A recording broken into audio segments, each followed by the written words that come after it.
د شناخت کارت پیس چې دی دا ختم شوی که تاسو ځان له شناخت کارت جوړوئ نو ستاسو نه به اوس پیس چې دی دا به نه اخلي خو دا د کوم شناخت کارت پیس ختم شوی دی او د کومو کسانو دپاره ختم شوی دی هغه راته په دې ویډیو کې هم ځکه که تاسو هلته کې لاړ شئ او تاسو بیا وایئ چې زموږ نه به پیس نه اخلي نو ځینې شناخت کارتونه چې په هغې پیس اخلي او ځینې داسې دي چې په هغې باندې پیس نه اخلي ځکه په پاکستان کې دوه قسمه شناخت کارت چې دی دا جوړېږي یو له دې نه مخکې به تاسو کتلی چې کمپیوټرایز شناخت کارت و په هغې کې چې دی چیپ نه و لګېدلی اوس سمارټ کارت راوتلی دی په هغې کې چیپ لګېدلی نو کله چې تاسو د هغې لپاره داخله کوئ نو د هغې پیس چې دی 2500 روپۍ دي او ستاسو نه هغه 2500 روپۍ چې دی دا اخلي یو کمپیوټرایز شناخت کارت دی نو کمپیوټرایز شناخت کارت چې دی هغه هم تاسو ځان له جوړولی شئ نو کم کسان چې ځان له کمپیوټرایز شناخت کارت جوړوي نو د هغو لپاره دغه پیس چې دی دا معاف دی د هغې کسانو دپاره چې کم په اولني ځل باندې ځان له شناخت کارت جوړوي ستاسو په کور کې کم ماشومان او د هغو عمر 18 کال ته رسېدلی نو د هغو لپاره شناخت کارت چې دی دا لازم دی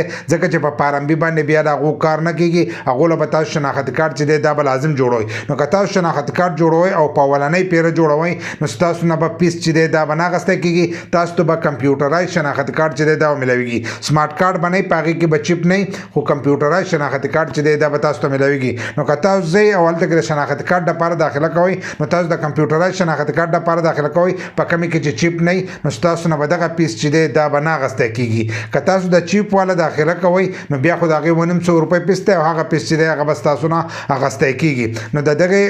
کمپیوټرایز شناخت کارت چې دی د هغې پیس ختم شوی دی د هغې کسانو دپاره چې د کومو کسانو عمر د 18 کال ته رسېدلی او په اولنۍ پیر باندې هغو ځان له شناخت کارت جوړوي